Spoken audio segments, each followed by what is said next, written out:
My name is Steve O'Malley. I'm the UN Resident Coordinator for Barbados in the Organization of Eastern Caribbean States. And also, I am the UNDP Resident Representative. But most importantly today, I'll be the moderator. I am going to be assisted, and this is particularly for the panel, by the very able Miss Reed there, who will be holding up signs that tell you how much time you have. So I will we will be very strict in enforcing the 15-minute time limit, and that is specifically so that everybody gets the chance to make their point, and as well the people in the audience get a chance to ask some questions, make some comments, etc. So without further ado, we will get started. I'm going to work in the order of the list that I was given. The first group that I have on my list here is a large team of people who is going to speak about community-based approaches to assessing and measuring SDGs and related indicators.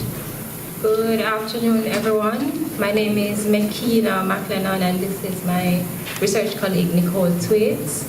And this presentation will be an overview of our research, which is titled Community-Based Approaches to Measuring and Assessing the Sustainable Development Goals. Now, the main objective of the research was to examine and explore the awareness of Sustainable Development Goal in the context of a rural farming community. The research also sought to explore the process of localizing the MSGs and measuring them in the context of a rural farming community. Now, why did we embark on this research? There are essentially 4 reasons for this. One is that there has been a call for the localization of the SDGs, and the concept of localization emerged as the process, or the procedure of how local and regional governments, by taking a bottom-up approach to development, can advance the realization of the SDGs. Additionally, the literature has shown where the successes of the SDGs are largely reliant on the ability of governments to bring them to their respective cities and regions. Secondly, there is a need for more data to inform policy decisions. And this research, in that it seeks to add on to the current data that exists, is ideally timely and relevant. A third reason for this is that while there's a call for data, there's also a call for small data on the community-based. And this research, in that it's focusing on a rural development or a rural community, is ideally fitting. There's also a call for community participation, and the research was heavily reliant on the participation of the Jefferson Community. In undertaking the research, we sought to integrate the Vision 2030, being Jamaica's National Development Plan, and it speaks directly to community-based approaches as a method for development. It is interesting to know that the Vision 2030 is 77% aligned with the SDG targets, in that of the 115 targets, 89 of those targets are captured in Vision 2030. Additionally, there is a 91% alignment of the SDGs with all government national development policies documents. Goal 1 of Vision 2030, which is geared at Jamaicans achieving their fullest potential, was particularly aligned with the objective and focus of our research, in that 2 of the strategies under the goal, which spoke to 1, rural development in improving agricultural productivity, and social inclusion by the promotion of citizen participation, were directly in accordance with the objective of the research. Now, why did we choose the Jefferson Community? The Jefferson Community is a rural farming community located in the northeastern region of the island in the hills of Western St. Mary, and it is situated at an elevation of 1,700 feet. According to the 2011 census conducted by the Statistical Institute of Jamaica, the population is numbered at 2,982. However, despite the small size of this community, it has measured to achieve significant feats in the SDGs. In light of this, it is why the community was chosen. The trends in the current literature shows how the monitoring of human development has been skewed towards the formation of government-level development plans.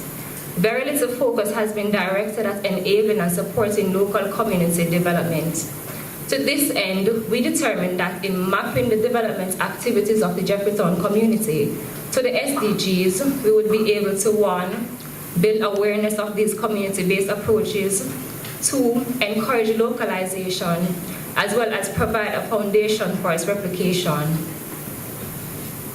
Now, the overarching question of the research was what approaches are used by the Jefferson community to assess and measure the SDGs. And this question we sought to break up into what we'd call 4 sub-questions. 1, are the community members aware of the SDGs? 2, what are the community members' perceptions of the SDGs? 3, to what extent do the development projects and community aligned with the SDGs? And how does the Jefferson community measure and assess their development process? Now, I just want to speak to some of the development projects enforced by the community and some of which are captured in our research. These include climate-smart farming, greenhouse farming, water catchment systems, the Jet FM radio station, agro-processing facility, and a school's breakfast program. Now, these projects are aligned with SDG 2, which speaks to zero hunger, SDG 3, that focuses on good health and well-being, SDG 4, that targets quality education, SDG 6, geared at clean water and sanitation, SDG 8, focusing on good jobs and economic growth, SDG 9, industry, innovation and infrastructure, SDG 12, that pushes responsible consumption and production, and SDG 13, focusing on climate change. I will now invite my colleague, Nicole Twaits, who will speak on the methodology, the key findings, analysis, and will also put forward some recommendations. For this research project, the methodology used was qualitative. We sought to explore and gain a better understanding of the community's localization of development, and in particular SDGs, through focus groups, in-depth interviews, as well as community walkthroughs. We selected participants from a range of demographics in the population for the 3 focus groups held, which were comprised of senior citizens, youth, and members of the Jeffertown Women's Group.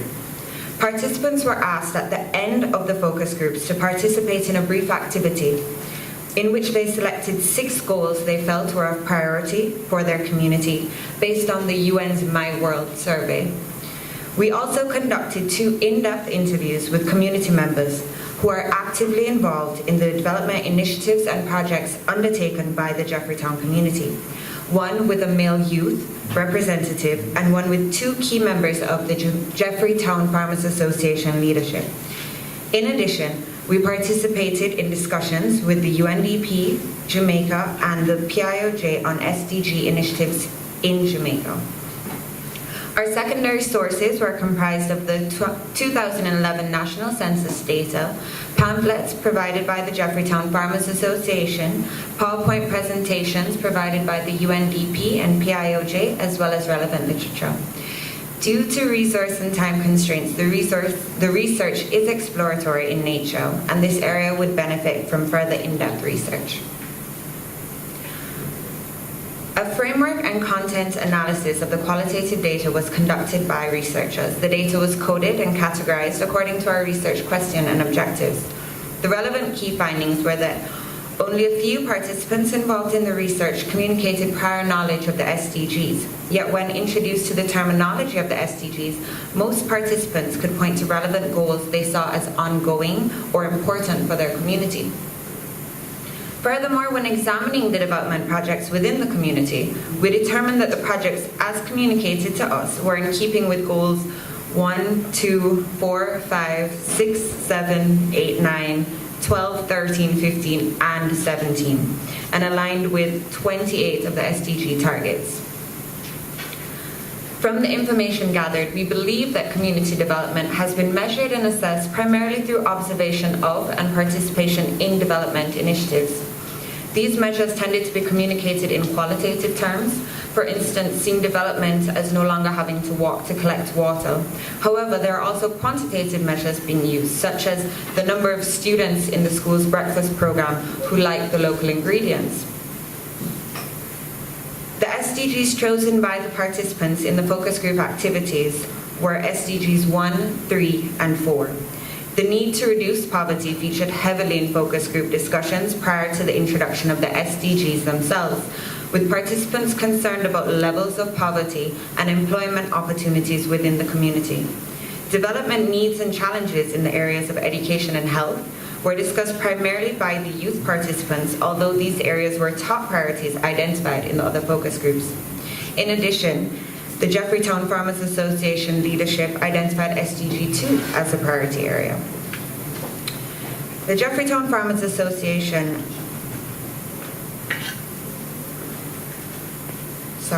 we felt it pertinent to acknowledge that gender equality was in the top 3 choices for 2 of the focus groups and was also a topic that arose in the youth and women's groups, community visits, as well as one of the in-depth interviews.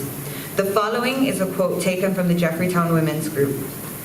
Because we each have a goal, the goal to achieve more for ourselves, to be independent. So that is what drives us to continue doing what we are doing, because we want to be independent. Even though each of us have our own work, if we get $10 more on the $20 we already have, we can buy a little more and help each of our families a little more. We're looking at ways we can help each other. So being together and learning from each other, that is a common goal.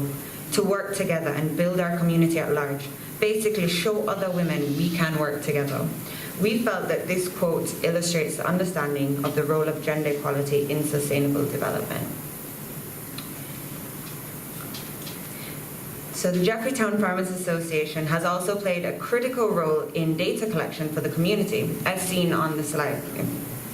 They have worked throughout the years to assess and measure areas of development both independently and with different stakeholders. We feel it's important to mention that the Jefferson community has been the choice of study for different academics and organizations, such as Johns Hopkins University, the Caribbean Development Bank, and ourselves. The community-level initiatives undertaken by Jefferson have piqued the interest of many. However, we do believe that they would benefit from further data collection in areas identified by the Jefferson Farmers Association and with their direction and guidance, and with the aid of outside resources. Our recommendations at the community level is for further encouragement and incentives for increased community participation in development initiatives. At the local level, we would recommend that officials facilitate cooperation amongst communities to allow for the sharing of ideas and skills for community-based initiatives. And at the national level, we recommend an increased focus on training and support for community members in areas such as proposal writing to facilitate the empowerment and autonomy of communities within the realm of development. Finally, based on our findings, further research is recommended to better understand community-based approaches to development within the SDG framework. We also recommend that there be more opportunities provided for the strengthening of community-based monitoring and evaluating. For our acknowledgements, we would like to express our sincere gratitude to the Jefferson Farmers Association and Jefferson Women's Group, and in particular Mr. and Mrs. Gordon, for being so welcoming and taking the time to accommodate our group and research efforts. Thank you also to the PIOJ and UNDP for meeting with us and sharing pertinent and enlightening information. And of course, we would like to acknowledge the huge role played by SALISES in assisting with the logistics of our research. And finally, a big thank you to Dr. Arlene Bailey, who guided, aided, and supported our group throughout the entire project. Thank you very much. Well, I would also like to thank Ms. McLennan, Ms. Thwaites for starting us off so well, making also an excellent and clear presentation, and one which stayed very much within the time limits. So excellent way to get us started. I'd now like to ask Mr. Serge Capto, who is going to present on the topic of integrated data ecosystems to support SDG implementation and monitoring. Thank you, Stephen. Good afternoon, everybody. My name is Serge Capto. I'm a policy specialist on data for development in the strategic policy team in UNDP in New York.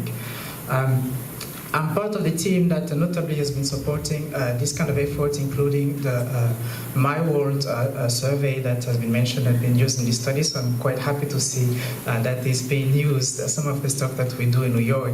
And also flag that there is the next version of the platform that is actually going to allow communities to track progress from their own point of view on SDG implementation. And that's coming soon.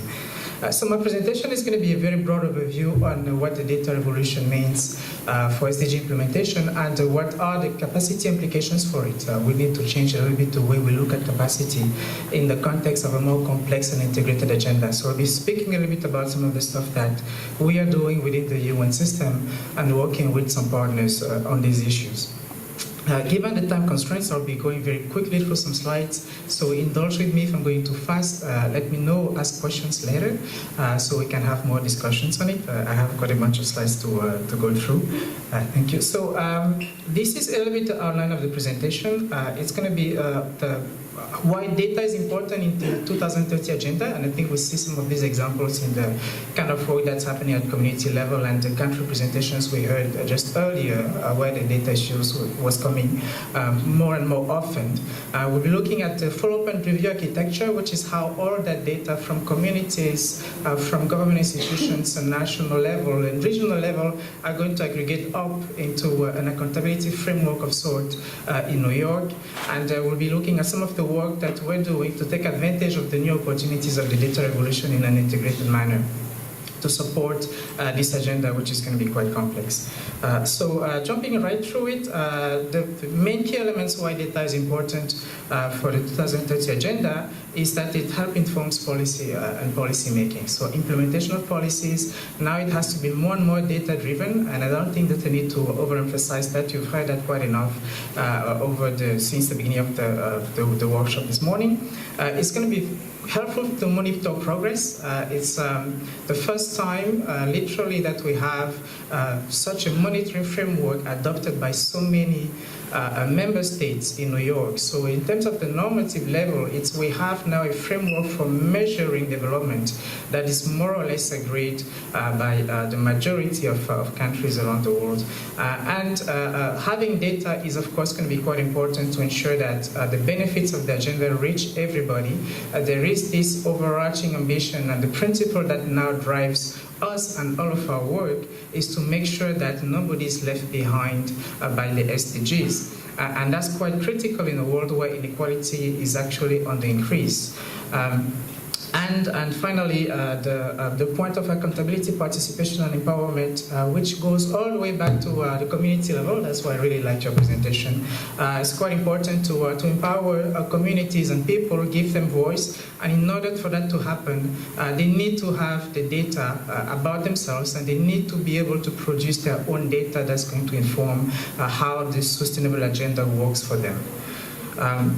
So in the 2030 agenda, you'll see that it comes quite clearly in several instances of the agenda. There are 3 specific targets that directly address the need for data, notably on access to information under Goal 16 and under Goal 17, which is means of implementation around the issues, the importance of disaggregation. Going back to the issue of leaving no one behind, we need to have data that is as granular as possible. And the member states, our bosses, have set a framework that is quite detailed on what they need to see in terms of improvement in data quality, in terms of periodicity, disaggregation, location, and other characteristics. All these are issues of potential discrimination when it comes to a rights-based approach to development that we have to take into account. So if we don't disaggregate by location, we will not be able to serve the needs of people living in slums, for example, because we won't know what happens there. And it's also important to change the way we measure progress because the current way that we track poverty, which relies mostly on income, is grossly inadequate, and member states are realizing that now. So they've also given a mandate to develop new forms of measuring sustainable development that complement the GDP. The Addis Ababa Action Agenda, which is the framework for implementation of the SDGs. This is where member states agreed on how they're going to fund the whole thing, and agreed is a generous terms here. They didn't agree, but they have a document that they've adopted more or less that outlines the kind of things that we need to do to make sure that we're able to implement the agenda, and some of the things that they're committing themselves to do. You'll see that I've highlighted some elements that are relevant to statistical capacity and data capacity. These are elements mentioned by member states themselves in the Addis Ababa Action Agenda. It's an official UN document. So they commit to strengthen domestic capacities, to recognize the need to empower national statistical offices. They call again for disaggregated data and reliable data, and they call for strengthening standards so that the data can be comparable, and we can learn from existing initiatives such as the International Aid Transparency Initiative. And they want a measure of progress that go beyond per capita income. Again, a repeat of what is already in the 2030 agenda. They emphasize that data by itself is not enough. We need to go beyond data, make sure that we have the means to use the data, we have the capacity and the knowledge to actually put that data to good use. And I'm going to talk about some of that in a bit. So there are also a set of principles that are all part of the agenda. This is all a bit repetitive and address some of the questions that I heard in the previous session regarding the nature of the agenda itself. And I would repeat that here, that the agenda is a voluntary agenda. It's nationally owned. Each government has the freedom of defining within its own policy space how it implements the agenda and how it monitors that agenda, which means that although we do have a global indicator framework, countries are expected to define at national level and even at subnational level how they're going to track progress on this agenda. We have to be people-centered, make sure that we reach the furthest behind first.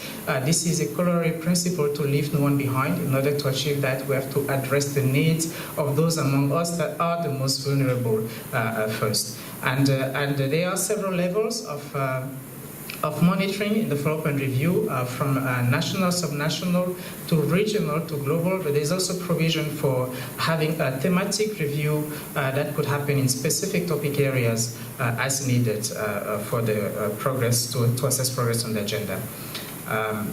At the highest level of review of the agenda, it's what we call the high-level political forum, which is a new mechanism that has been put in place by member states. The high-level political forum meets every year, and this is where the peer pressure among countries, among governments, to check on themselves how well they are doing in implementing the agenda takes place. Countries volunteer to come to the high-level political forum and report on their progress. Again, it's a voluntary process. And we are comforted by the number of countries that are actually volunteering to come. At the latest count, we had more than 30 countries that volunteered to come to New York. The next session of the high-level political forum is happening in about 2 weeks now. That is going to start, and a series of governments are going to be reporting on their progress on the agenda. That happens every year. Every 4 years, the heads of states themselves are going to meet at the UN General Assembly, which is the ultimate policy-making body in the world, to review progress at that level. And the reason why we have this two-tier level of review is to ensure that political commitment remains as we implement the agenda. Every 4 years, the head of states will meet, and it's going to be a summit, and they're going to track how well we're doing and correct course if needed. So that's the architecture for follow-up and review. At regional level, there are mechanisms working with the regional organizations to ensure that there is peer learning happening at regional level as well. So I'm going to skip through this. I've talked about these different levels a little bit. Now, talking about the SDG indicator framework, that is the global framework for review. I will emphasize here that it's a set of indicators, 232 indicators at the latest count, that is agreed and negotiated by member states, so it's not decided by the United Nations. It's countries, like countries in your region. Jamaica is part of the interagency and expert group that defined this initial framework. It's being adopted by the Economic and Social Council. We hope this July. It's already been adopted adopted by the Statistical Commission.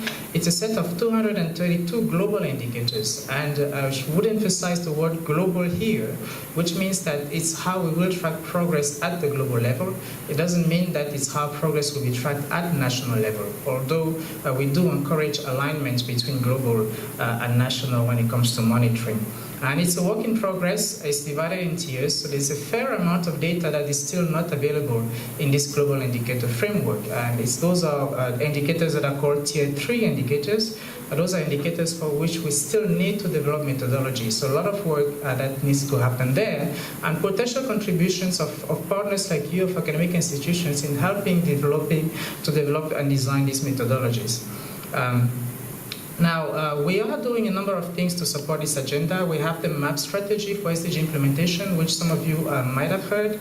It's a strategy that several countries in the region, we've supported that in several countries here, to design roadmaps looking at alignments between their national policies and their monitoring framework with the global agenda. I was fortunate to be part of the mission that did that exercise in Jamaica last October, and we're supporting many countries around the world in doing that exercise. We've developed guidelines to help countries report at national level on their progress on the SDGs, and those are guidelines that are now ready and available to UN country teams to assist governments in reporting. Within the UN, we're also looking at how we can align our own processes better with the SDG framework, and we are exploring opportunities of new data, new approaches to data innovation, and strengthening capacities around those. I don't think I'll have the time to go into the detail of some of these. Some of the key initiatives we're doing now, the My World 2030, which is the extension of the My World survey that was used at community level here. We're working on the next version of it to track progress from people's point of view. We are working with foundations to track the flows of money from philanthropic organizations towards the SDGs, and some of the work that we'll be doing looking at the ecosystem of data, and I'm going to talk about that for a minute before I'm cut off.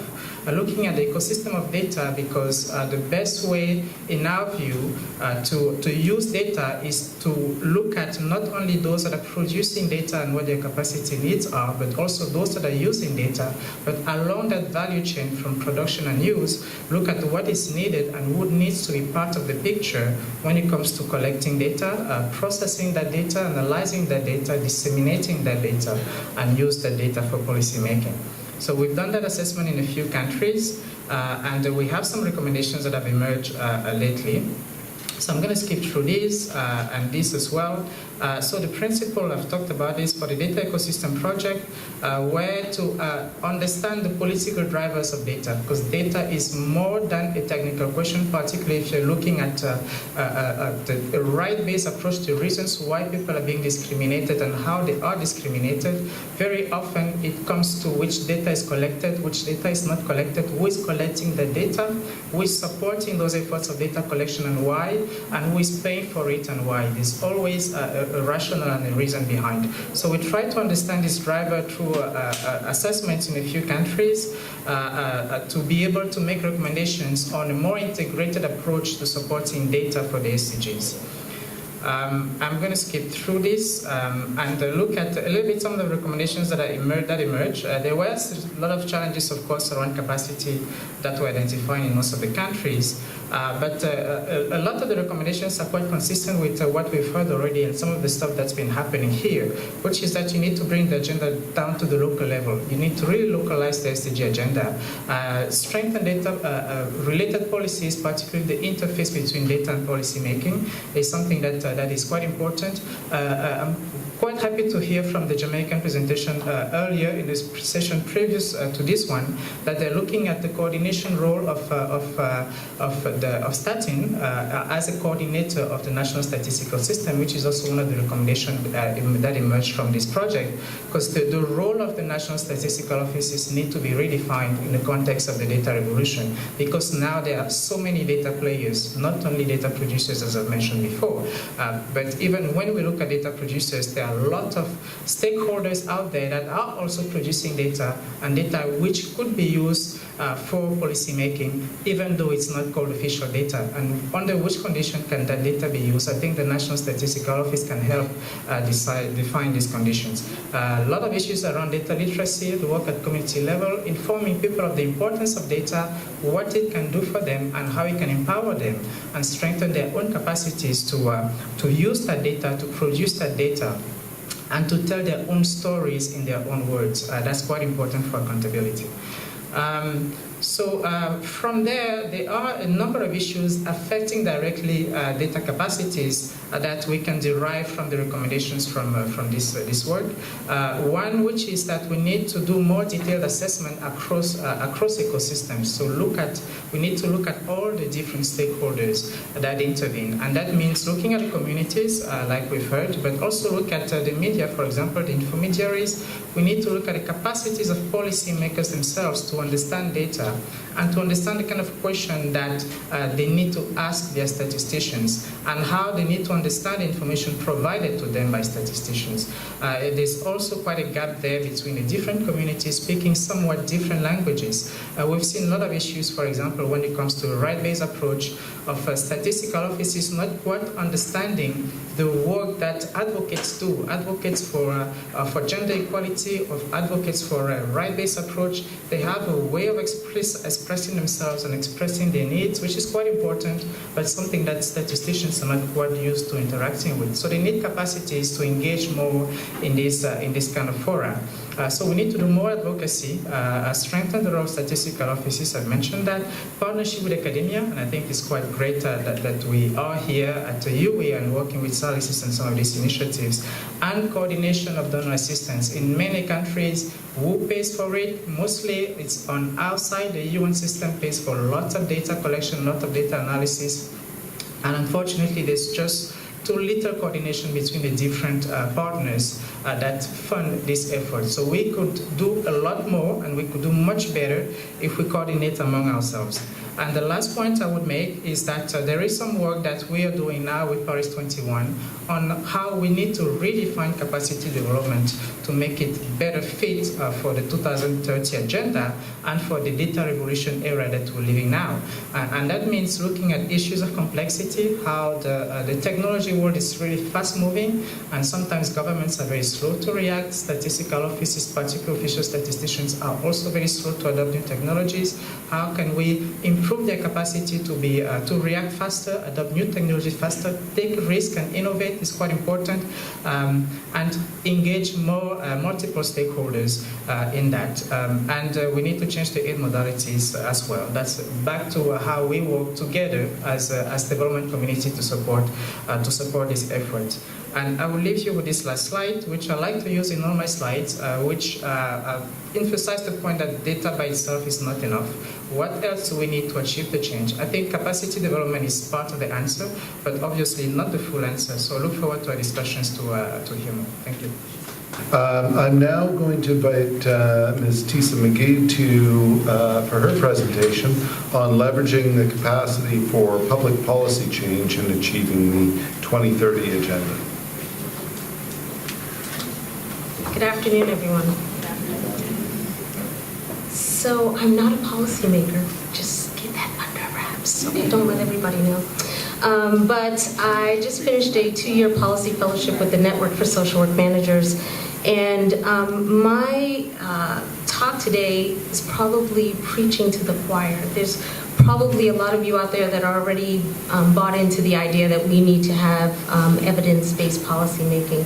So I will admit that although I am now more engaged in policy making, I'm a social worker at heart, and my whole idea about coming here today and presenting this was an original research project that I thought of working with policymakers in the Caribbean, but it didn't quite work the way that I wanted it to. So here I am talking about this evidence-based policymaking model that was presented by the Pew Trust. So I hope that this brings some more information and light to what you all are already doing, which is very admirable to be on a panel with such illustrious speakers, and I feel like the topic does fit in with what we're talking about. So, but it's maybe more theoretical in nature than practical in what we've heard about the research so far. So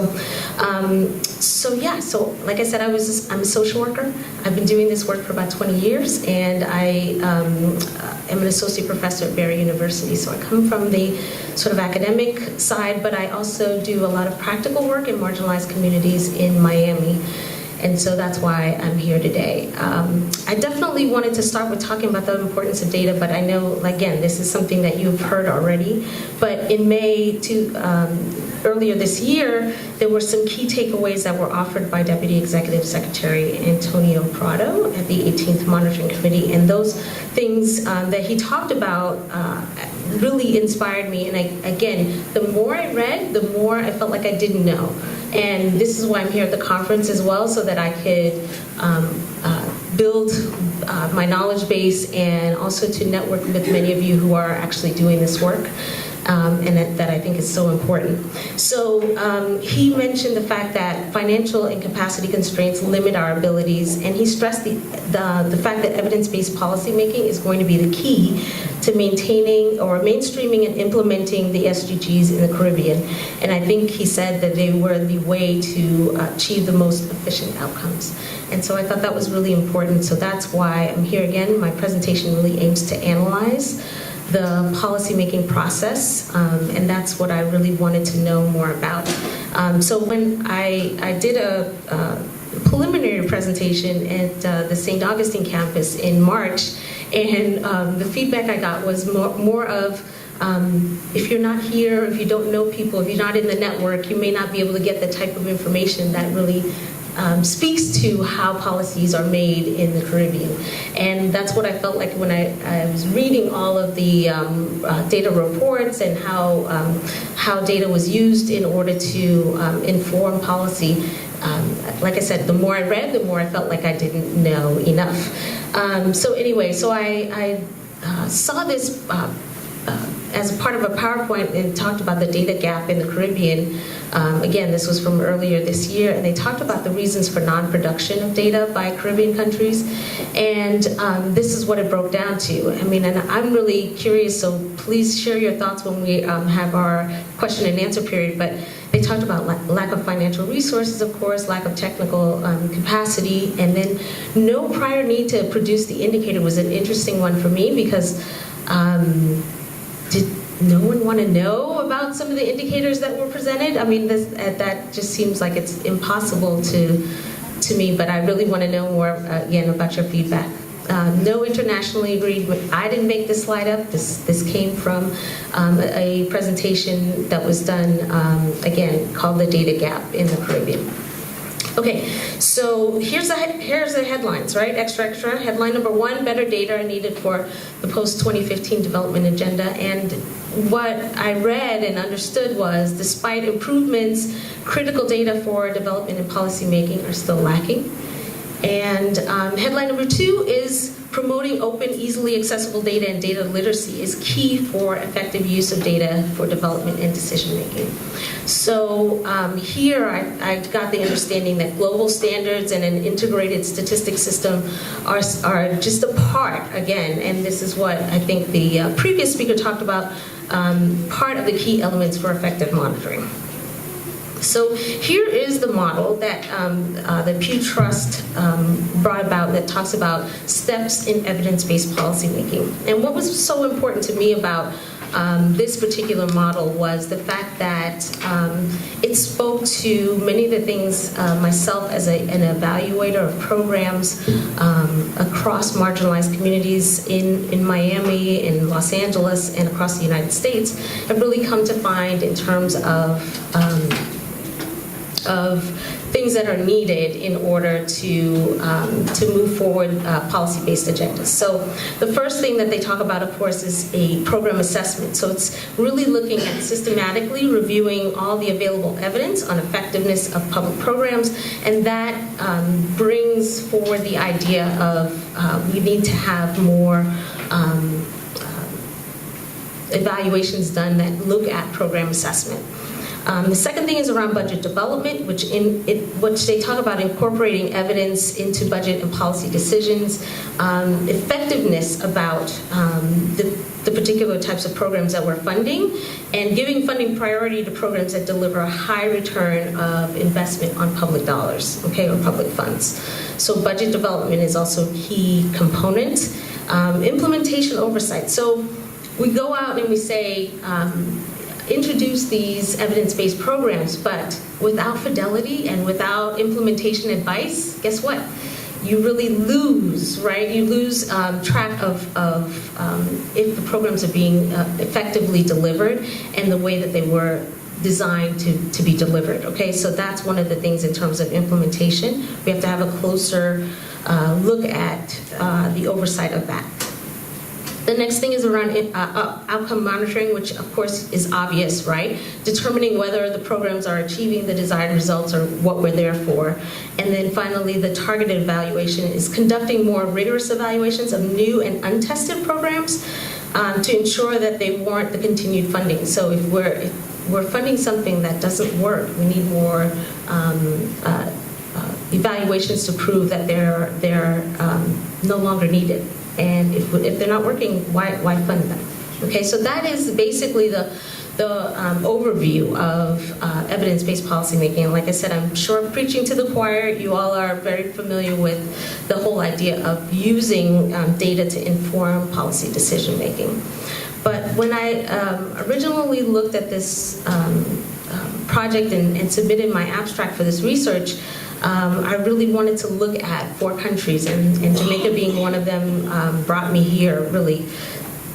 What I found is, according to the June 2016 UN Multi-Country Sustainability Development Framework in the Caribbean, 3 of the 4 countries decided that they are, the Antigua and Barbuda, that's Barbados, and Jamaica, were all going to submit to the Supreme Audit Institution to undertake the audits of the government implementing partners.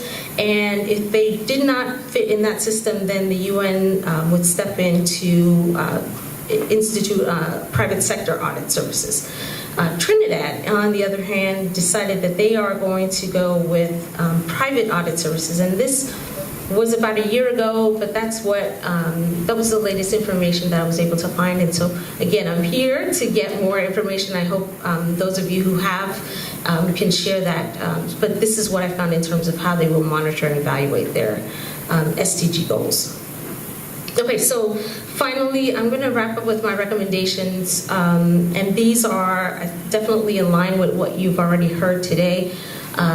Participatory evaluation efforts and doing it at a local level, as the speakers before me talked about, I think are definitely a priority, right? So we need to create more opportunities for citizens to dialogue on implementation, especially for marginalized groups that need a voice. And again, that's something that's been said over and over again. We want to have more effective, accountable, and inclusive policymaking, right? Again, that's multi-actors, multi-level, multi-sector participation for more policy, partaking in the development of policies. And we want to have more institution capacity building to support, again, implementation issues that without structure, without the ability to look at how we're going to implement the right programs to get the right goals measured, then we won't be able to see the types of outcomes that we're looking for. We want to have learning and adaptation of policies, and we'll have to have the political infrastructure really supporting those processes, and looking at data system development, which I think is sort of key and necessary to having all of this come together. So what are my sort of conclusions? I found this really, really great resource. If you don't know, of course, the sdgcaribbean.org has lots of data that's available to the public so that you can kind of see where certain countries are. So you can use that as a resource. Some of my just preliminary results of looking at if the framework is being used in any of those countries has been very limited. So I couldn't really clearly determine what's consistent about what's written in all of the reports and what's really done, right? So that's a conversation that I definitely think we need to have and have more of. And then evidence-based policy framework, if used by all groups, would really add more consistency in the use and documentation of the data to complete policymaking decisions. So thank you all for your time. I'm really interested in what you have to say, though. So please, hopefully, hold those questions till the end. Thank you. I'd now like to call on Sean Morris, who's going to speak on Caribbean perspectives in the international financial architecture. It's good to be back. But in any case, I want to talk about or at least Jamaica's debt problem. Of course, in the paper I talk about Caribbean. Let me try to make my argument probably in 2 minutes. The argument is that we have a debt problem, and in order to solve it, we need an international agreement that heads of states can actually literally implement in the Caribbean, so that such agreement be one of the first international agreement that deals with international financial law. And the Caribbean, including Jamaica, is best placed to do that. Of course, for those of you who follow UN developments, in the last, at least since 2015, the United Nations General Assembly, they passed a resolution on sovereign debt, some guiding principles. Now, they are just principles, nothing more than that. So there is no international financial law. What has been happening in the past 15 or 20 years after the Basel Capital Accords is that, and after the debt crisis from 2007 through to 2008, is that governments around the world under the G20 and the G7, they have moving forward to establish some at least credible system in the international financial architecture. But at the moment, given that the international financial architecture is just combined of apart from the G20 and the G7, the institutional players are mostly those that are based in other capitals, as I love to call them, whether it be under the Bank of International Settlement System and the new banking BCBS for securities market, or the other institutions such as the IOSCO for Securities Organization and what has been emerging. Now, all of those principles, or whatever they have agreed on, those are soft law principles. The problem is that we need hard law principles. Why is it that the Caribbean, and in particular Jamaica, is best able to do that? We have what I call a noxious debt problem. The data has showed, at least that what I've researched in the last couple of weeks putting this paper together, is that at least from the early 2000s onwards, the debt in the Caribbean, and especially Jamaica, or the public debt, and when I talk about debt here, I'm talking about external debt, not domestic debt, or what the legal scholarly literature generally refers to as sovereign debt. So that's what I'm specifically discussing. Now, given that at least Jamaica, even though I argue that it is the Caribbean, most of the time I'm just referring to Jamaica because Jamaica is the one that stands out in terms of its public debt problem. Now, how can we move from having this particular problem or this noxious debt problem?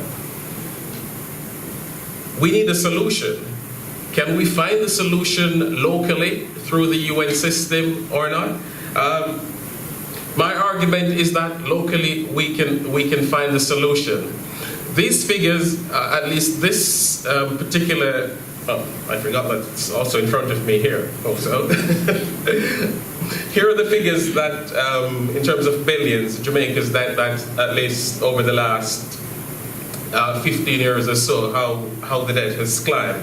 Of course, given that I'm not an economist, I can't really put together a proper PowerPoint presentation regarding that. But the figures don't lie, and that's what you should focus on. So, what's the first problem with our debt? The IMF. The IMF has been at least Jamaica's main creditor since the 1970s and throughout the early 2000s. But the problem with the IMF is that once Jamaica, at least if some of you might disagree with me or you might raise those arguments a little bit later on, is that whenever Jamaica needs to at least solve its at least domestic debt problem, then it turns to the IMF. But keep on turning to the IMF or the other multilateral lending institutions, whether it be the IDB or the World Bank or those that you raised on the international capital market, is that allows the debt to continue to rise. Now, what's the impact, at least for Jamaica? The impact is that as the debt rises, we undergo the most, should I say, austere budget in the world. Well, that is the reality. Not even Greece, which has access to not only the European Stability Fund, or what I love to call the regional IMF for the European Union, goes through the problem or the severe austerity which has been implemented, at least in Jamaica. That's what the data tells me when I have been researching this paper. Now, if Greece can maintain at least its surplus below 3%, why is it that Jamaica must or should always incline to implement the IMF conditionalities? Is there a way that Jamaica can actually negotiate around the IMF conditionalities so that at least there can be some form of economic growth? Well, there are some data that I gathered, and there is a legal capacity for at least the Caribbean and other institutions to negotiate their way around this severe debt crisis. Why is it that earlier when I mentioned that the Caribbean should lead? Well, one, the Caribbean is known for its as an international financial offshore center. That's one. Secondly, given that whether it's a positive or negative image, either way, that's one condition that the Caribbean or Jamaica can actually. Just let me catch my breath there a little bit.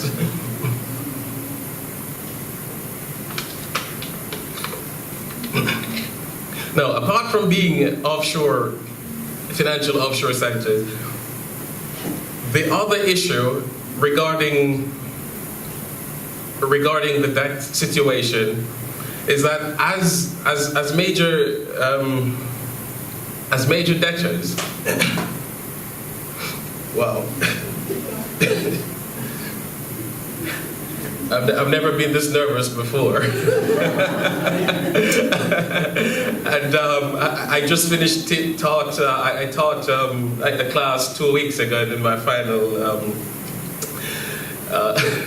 and I've never been this nervous before coming to. All right, but let me continue. Try to continue. Or at least wrap up get close to wrapping up my argument. So how is it then that we can construe a financial agreement, at least that is suitable for the Caribbean? Well, the first is that in any agreement that the heads of governments or Caribbean nations can draw up, is that they, at least in my opinion, they just need to focus on three main issues. There are a number of other proposals out there that they can focus on, but these are my own three proposals that I find a little bit more suitable and can actually legally work around. Now, the delayed payment mechanism, it favors the Caribbean from two perspectives. The first perspective is that in the event of some severe natural disaster or some other event, such as I argued in the paper actually, which is around some 40 pages long, the final paper, when you do read it, is it also from a human rights perspective? But that argument has only been made in the last part of the paper, and because there are legitimate human rights arguments that can design to invoke at least a first clause in the debt agreement that deals with delayed payment mechanism. But for now, let's take the emergencies such as natural disaster as the first. The second is regarding global bankruptcy rules, and this, at least regarding bankruptcy rules, this is what most of the creditors, well, not really creditors, but what most of the most of the debtors somehow favor. I too favor this proposal because it allows not only the highly indebted nations in the Caribbean, but at least it's one way in which the creditors can come to the table and agree on some of the terms regarding bankruptcy rules. And if the model based on the U.S. bankruptcy code is followed, it is at least one of the sticking points that can be easily negotiated. The last proposal that I sort of inject in the argument, or at least in the paper, is a debt dispute resolution system. Now, is that possible? In one sense, it is. If you recall what happened when in the Argentinian debt crisis, when the vulture funds, when they sued Argentina and NMLV Argentina out of the U.S. Supreme Court, one of the arguments that the court made basically was whether or not is it possible for international lenders to resort to international law to get some form of dispute resolution mechanism outside of national law, because that particular case, NMLV Argentina, that was settled under domestic law. However, if a debt convention is negotiated among Caribbean heads of state, then it is possible that a dispute resolution mechanism can be a part of that convention. Now, the reason why a dispute resolution mechanism can actually be that is because even though we have the existence of the Caribbean Court of Justice, one, the Caribbean Court of Justice, at least, that can be easily amended. Two, if there is a problem amending the Caribbean Court of Justice, the Permanent Court of Arbitration in The Hague could be the other solution for a dispute resolution system that deals with international financial crisis. And finally, if that is not working, what most of the lenders in recent years, at least since 2011, what they have done is that they've created the PRIME dispute resolution system, the panel of recognized financial arbitrators. And they have been using that in the last 2 or 3 years. But when that resolution system was implemented, they ran into some sort of a bottleneck. And in order to solve that bottleneck, which actually was an international legal bottleneck, they made an agreement with the Permanent Court of Arbitration in The Hague. And it is in that context that they managed to sort of skirt international law. So what basically is my argument in a nutshell? Yes, the UN has passed guiding resolutions for at least highly indebted countries since 2015. It is from that particular resolution that Caribbean nations can follow or use as a guide to at least sign among themselves as highly indebted countries, as I argued in the paper, showing all the statistics, whether it be Belize, Dominica, Grenada, and other countries that defaulted in the early 2000s. And if they can agree on that, then it will be one of the first steps in the international financial system, which comprise basically of soft law at the moment. And if we can get hard law in the system, then at least that will help to create what I call a Jamaican principles of international financial law. Because if the Caribbean or Jamaica are highly indebted countries, if they're not engaged in the negotiation process, then they will then be left out totally, and we will just be left with what they call some other capitals accords, whether it be Basel or Washington or nowadays Frankfurt. But I hope that you read the paper, because the paper is the most important thing, and And I hope my thoughts came across, even though I tried to rush it a little bit. But in any case, thanks for listening to me. Our last speaker, and then I'm very happy that we will have, I think, at least 30 minutes, or approximately 30 minutes for question and answer on the presentations. Our last speaker is Godfrey St. Bernard, who will cover development policy challenges, national statistics, and the state of readiness in Belize and Trinidad and Tobago. Sir. Good afternoon. Thank you very much. And I want to first start by making reference to some social facts and Caribbean reality and a sort of a historical reflection. And I'd like to think that before the late 16th century, when the Europeans stumbled upon the islands in the Caribbean and the New World, it was a relatively homogeneous place. But when they came, that changed. Institutions changed, and the arrangement of human populations changed, largely due to, first of all, colonization, exploitation, slavery, and of course, with all of those experiments in history, there was change and difference. But when we talk about development, I mean, the mere fact that we are talking about development implies that change and difference is central to what we are talking about. Some institutions change across time. Collectivities, as they relate to human populations, change across time. Individuals change across time, and of course across space. And I think as you go through early Caribbean history and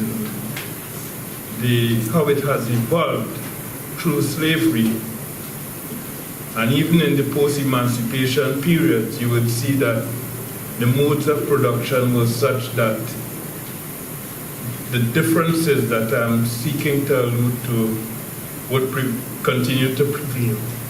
But were there data at the time to capture those experiences? And I would think, in terms of some of the historical evidence, data were collected, but they were primarily collected to serve the interests of the colonial powers, not the interests of those in Caribbean societies.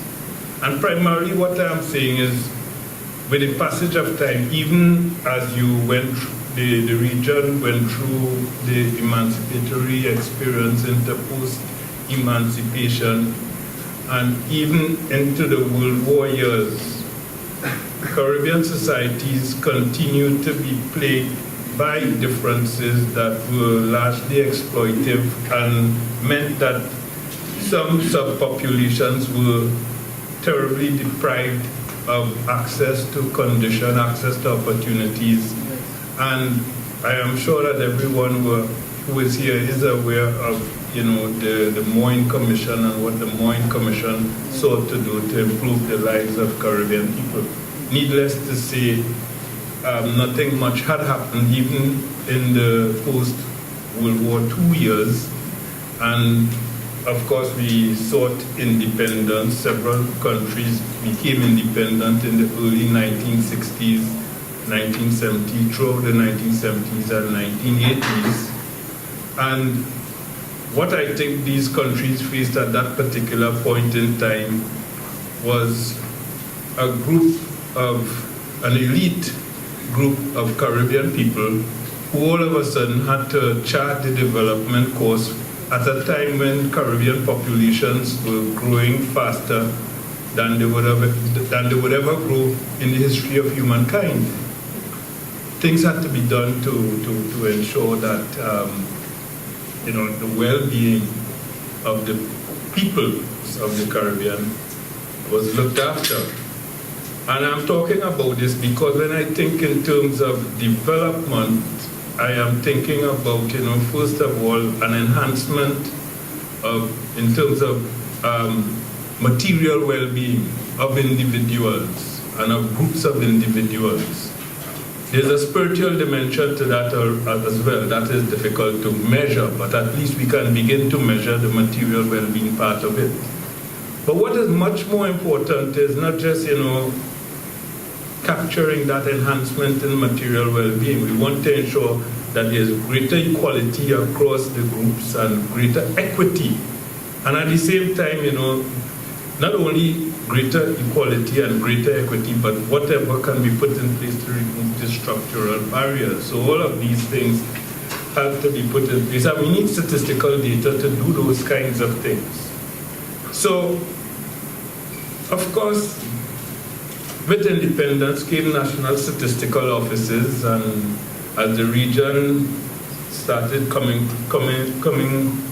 into its own, there were, movements such as CARIFTA and CARICOM. CARICOM is still with us, OECS is still with us. And I would say that in terms of CARICOM in particular, through its statistics division, has really held the hand of, many of the national statistical offices in the region and sought, a number of arrangements to facilitate cooperation and capacity building, and still continues to do so in a number of areas, in areas such as demography, gender statistics, national income accounting, environmental statistics, just to mention a few areas. More recently, of course, you have had, a partnership, the Paris 21, which is an arrangement to help, build capacity with respect to developing the national statistical systems within the Caribbean countries, of which the National Statistical Office is part of it. And PRASC is the project for the regional advancement of statistics in the Caribbean. That's a Stats Canada project, which is also geared toward institutional capacity building. But I think, and I would like to think that the Millennium Development Goals were a blessing in disguise. And I say this because in my early professional life, I was a statistician in Trinidad and Tobago, a government statistician. And it's nearly 40 years ago when I started as a government statistician. And sometimes I wonder what has happened to national statistics in some of the countries. I worked on a social indicators report back then, which was the second one published in Trinidad and Tobago. And I think, it was a momentous occasion having worked on something like that. I'm talking about the period before the Millennium Development Goals.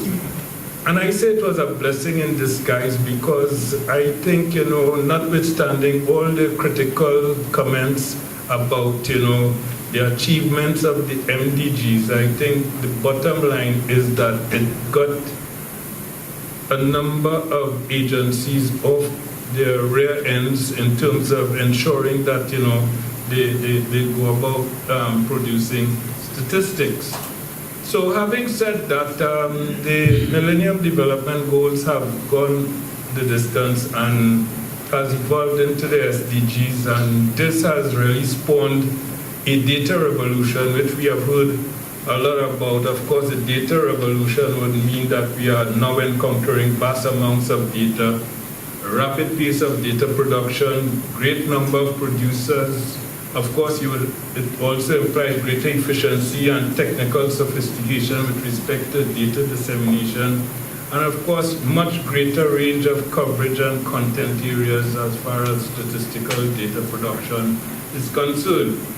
And to ensure that the onset of the data revolution is satisfied, oops, what has happened here? Where's the mouse? And to ensure that the onset of the data revolution is satisfied, there's need for investment in new technologies and innovation. Of course, the development of national statistical capacity through training and so on. increased political commitment and effective coordination of partnerships. Of course, much of this stuff was already mentioned. So the main objectives of this study is really to look at, the national statistical systems in Belize and in Trinidad and Tobago. Why Trinidad and Tobago? As I said, I worked in the National Statistical Office there when it was among the better national statistical offices in the region. It was among the top tier of national statistical offices in the region. Somehow today it has sunk into a deep abyss. And I want to find out what we can do to really pull it back. There have been efforts, but there's very little hope based on some of those efforts I have seen. Belize, on the other hand, has been more forthcoming with respect to what they are doing. So I'm really trying to find out if there are any differences in the readiness of Belize and Trinidad and Tobago with respect to their responses to challenges presented in the context of the SDGs, and if there are, what are these differences, what are the similarities, and what could be accounting for some of this, and how does it impact the readiness of the two countries. Of course, I made some statements about my experience as a statistician, and a lot of this featured in terms of the methodological insights. Of course, I draw a lot on professional engagements, documentary research, and formal and informal conversations over the years with professional colleagues. What you see here are the 17 SDGs, and what I went on to do was to really look at these 17 SDGs and ask myself, what are the data collection options, what are the data collection activities one would need to master in order to fulfill the data requirements of each of these 17 SDGs. And it meant looking specifically at the indicators associated with these 17 SDGs, and from the indicators you can get a sense of what kind of data collection activities one would need to pursue. Of course, in scoring readiness, I developed a framework in terms of 0 for 0 readiness, readiness compromised 1, satisfactory readiness 2, complete readiness 3.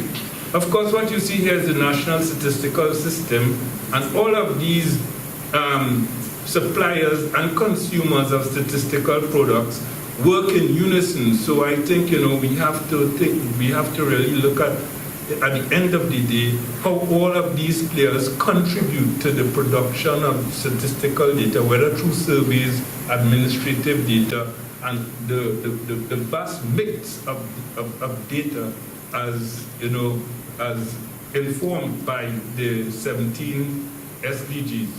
Now, what you see here gives a sense of priority products.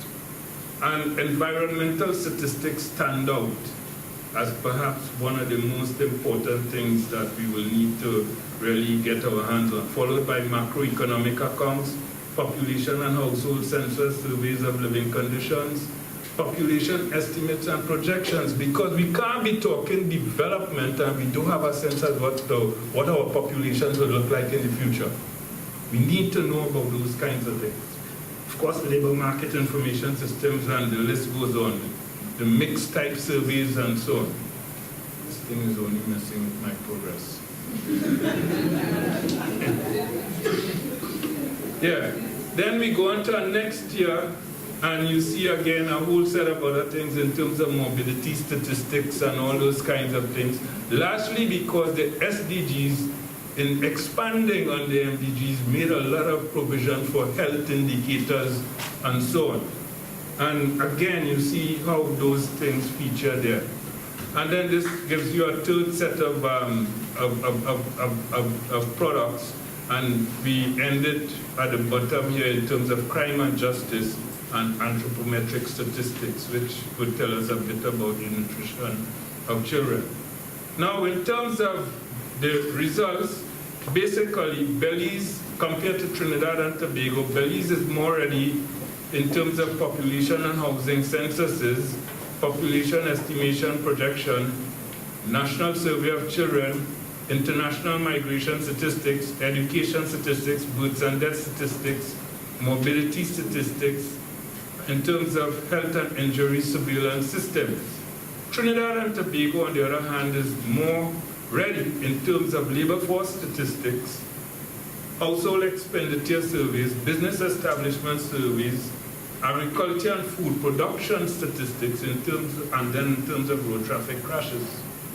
They are similar in terms of trade statistics, financial statistics, balance of payment statistics, economic indicators, environmental statistics, justice and crime statistics, macroeconomic accounting, labor force system, and ICT.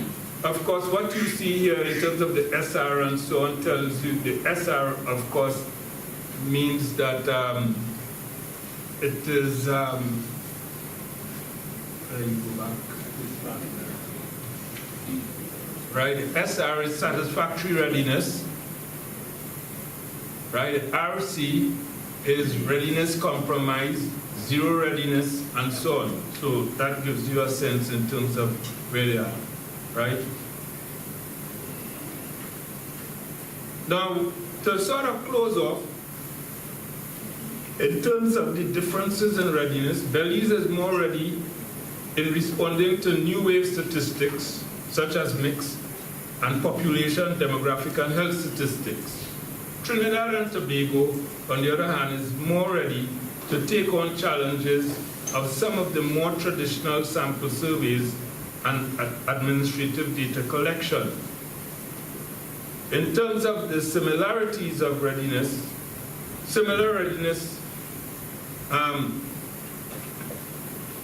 with respect to traditional areas can be assessed as being satisfactory, and I'm talking largely about the economic statistics, the financial statistics, the balance of payment statistics.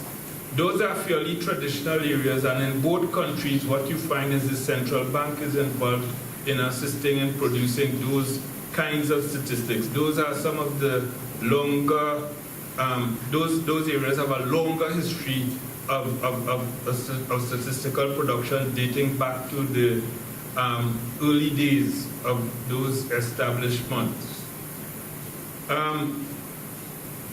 What I can say in terms of conclusion is looking at some of the main skills.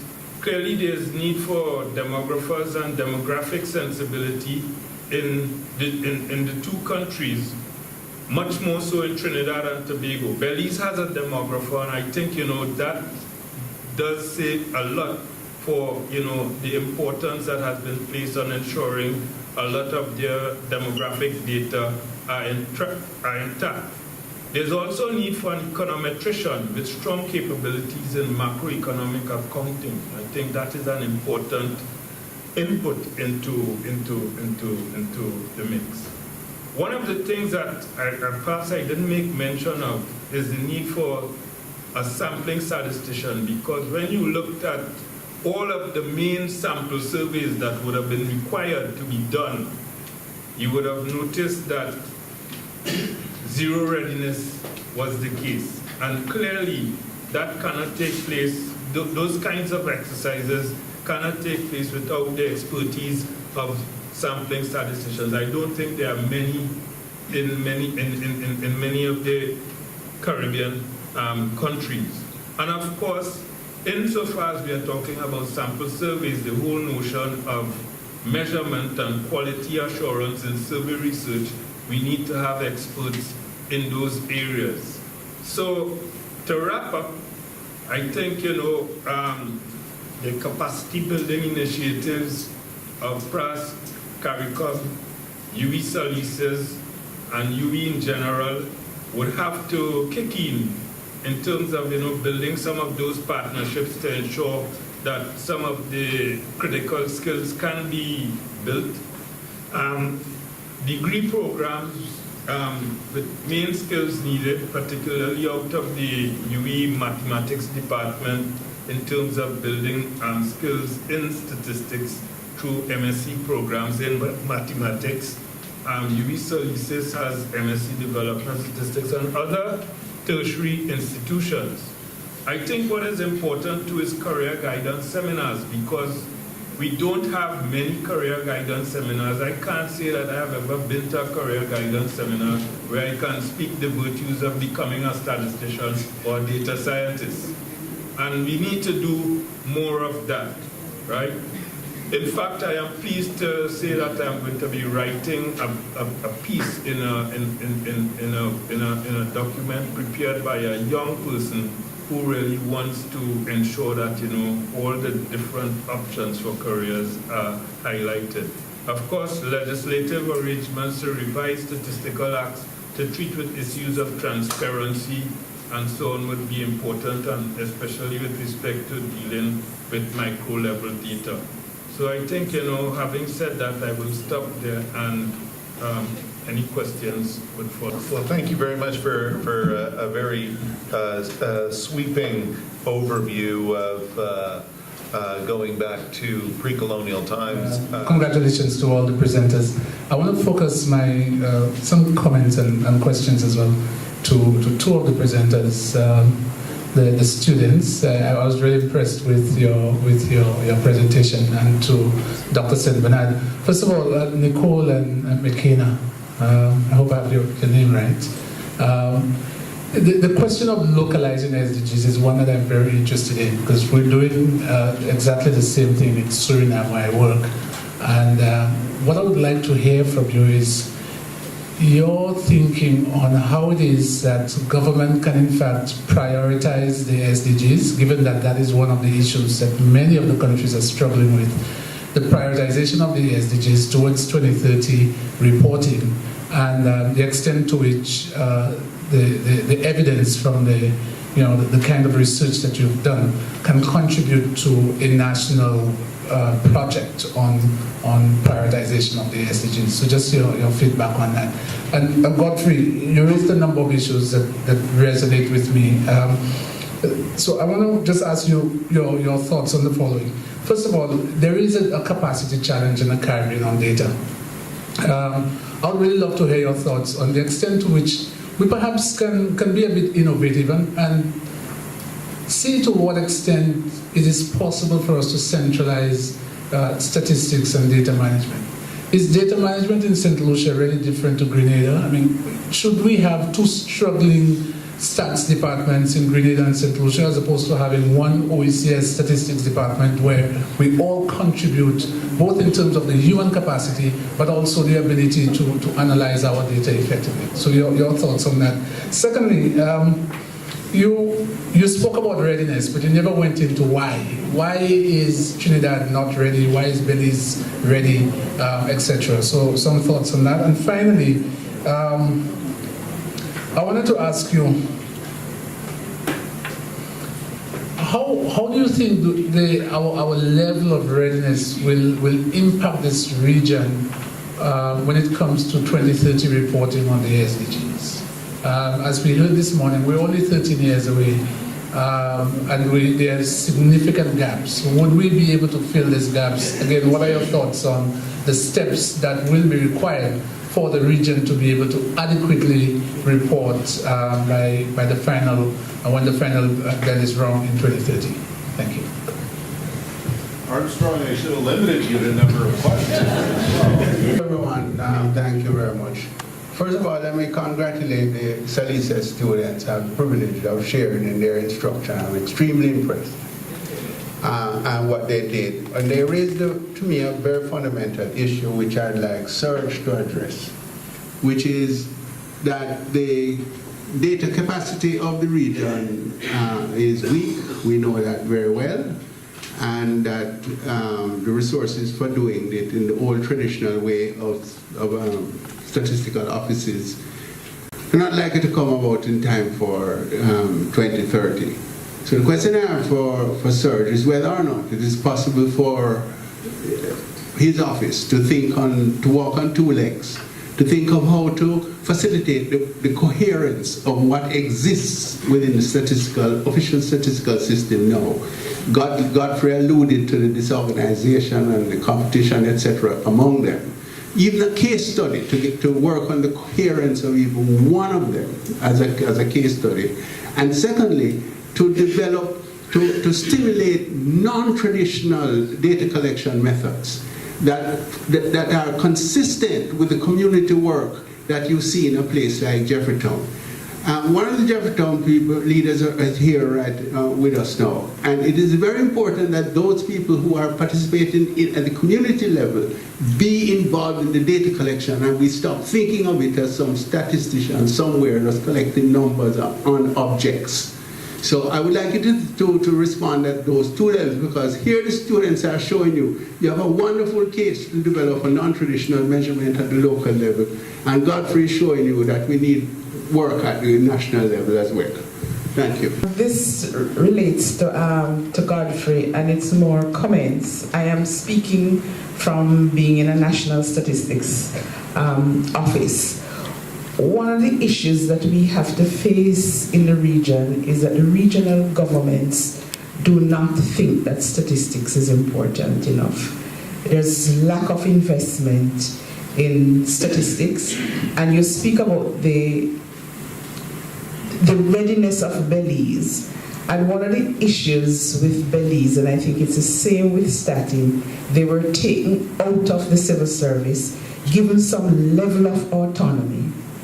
And what that has done, it has, and I can speak from Statin, we have, I think, moved much further than a number of statistics offices in the region. Yes, Michael, we have to move away from the traditional surveys, but one of the big data sources is administrative data.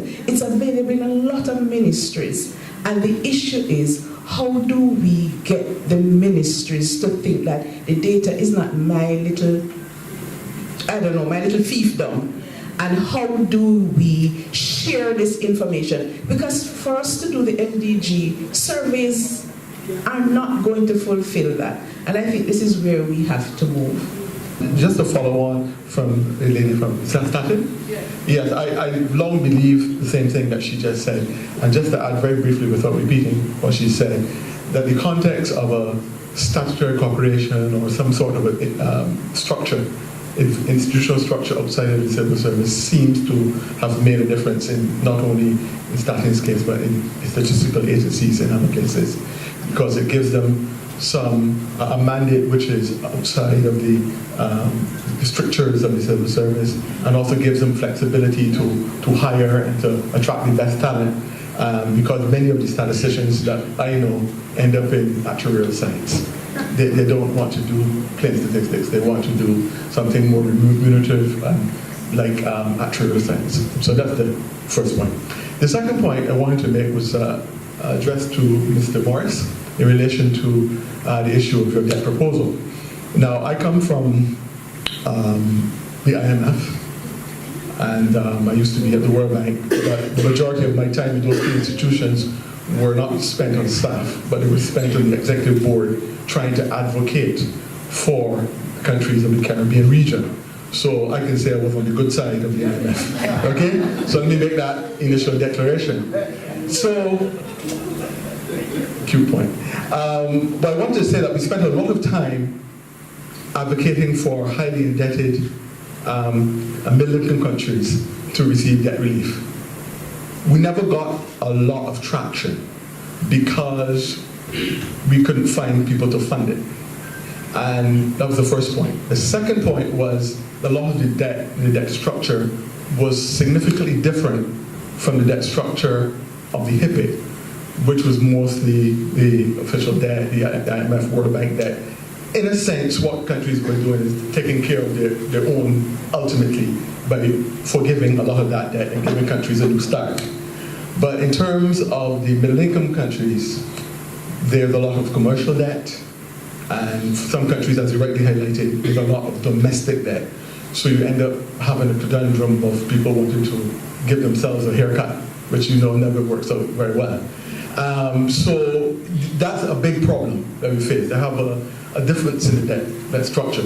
So beyond the legal structure that you're talking about, I think there are real issues with how you operationalize it and deal with the funding of it to get it to a stage which is workable. I also know, last point, Steve, is the proposals that the Commonwealth Secretariat had proposed, debt for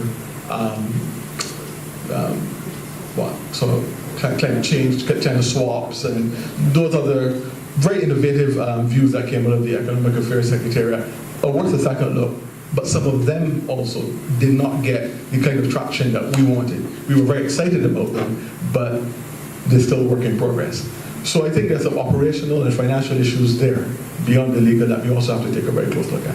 Thank you very much. So clearly have a couple of brave questioners. First, Kelvin, speaking up and representing that he is the IMF representative in the room, and then Armstrong coming to Jamaica, making a strong case for regionalism. So excellent work. I'm going to start with the team from SALISES. All right. Thank you for your question. Remind me of your name, please.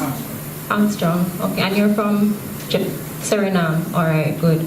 All right, so one of the main things that came out of our discussions with the leaders of the Jefferson Farmers Group is that governments, and not just government, but also development organizations, they kind of have a very independent approach towards how they go about, one, selecting projects and also implementing these projects. And this approach has been proven to not be very successful because what you have is that local representatives, they are within the community, they know what is needed and they know somewhat the best approach as to how to fulfill or execute projects. While they may not be statisticians and all of that, but they do have that on-the-ground knowledge. And a very prime example was given, which probably won't speak up very explicitly, but you have cases where, and this was a very real life case in the Jefferson community, a project was embarked on, and what happened was that the execution process of it was very distant. It was like someone coming and like, okay, we're going to execute it this way. And within the project or the execution of the project, they realized that, okay, we should have done a demographic survey. And this was something that the leaders already knew, but had they been consulted, this could have already been done. And we're talking about resources. Everybody, whether governments, whichever level, people operate on limited resources. And if this approach of involvement was taken, then these resources would have been able to use to much more benefit to the community. Another thing too is that community members, they work better and they're more productive when they have a sense of ownership. And by ownership, it's having a type of role. Yes, right. My input matter, and you get better results out of them. And this was a situation in Jefferson. You had projects being executed where it was very robust, and you find that persons were more withheld and they didn't have that sense of ownership. So governments would definitely benefit from taking that localization approach. It is much better to actually achieve the goals. You have better results. And you had another question, the type of benefit to be had. Okay, so if I understood your question correctly, one of the issues was how can governments prioritize the SDGs? I would say in Jamaica specifically, I don't see that as the real issue because of Vision 2030 and the alignment with the SDGs. Whether or not they use the rhetoric of the SDGs, the goals are being prioritized and addressed in most ministries. So we don't really have that problem. What Makina was trying to stress and what our presentation really focuses on is not so much their prioritization of the SDGs, but how they are going about implementing, monitoring, evaluating where is this being done, by whom. So it really is more of a effort and priority of the lower levels, the local levels, community levels. We are trying to stress that needs prioritization more so than the agenda itself, which we think it gets quite enough prioritization. But thank you. Thank you. Thanks for the question. I think that there were quite a number of interesting questions. I'm going to address the ones that were addressed to me directly, but also some of the others. The question on prioritization is one that we look into when we support roadmaps for implementation at national level through the MAPS approach. And there are some elements of criteria that we recommend to look at when it comes to prioritization at national level, notably the leave no one behind. So who are the most vulnerable populations within the country and what needs to be done to make sure that they are part of the agenda. And that's already one criteria for prioritization to look into when you get down to the community level in particular. But also those areas where you have critical gaps in the region. You've heard about environmental data, which comes up quite often. It's an area which is, I would say, we heard from Jefferson this morning that it's an existential threat to the region, but it's also one of the areas where there's the least amount of data. So those kind of issues that are already identified and that are acknowledged in national planning processes need to be prioritized. But there also are a number of tools that we develop within UNDP, and we work with partners to look at what we call accelerators, those areas where we can reap the most dividends if we focus our efforts on across a broad number of SDGs. And this could be issues like gender equality, for example, which has been proven to be quite a significant accelerator and an area where you should invest more and prioritize. And there are tools that allow us to identify which other accelerators might be critical for your country or for your region. And that's the kind of analysis that can actually go down to the sub-national level as well. Regarding the coherence of within national statistical system, I love the question because it's precisely what we've been doing in our data ecosystem works.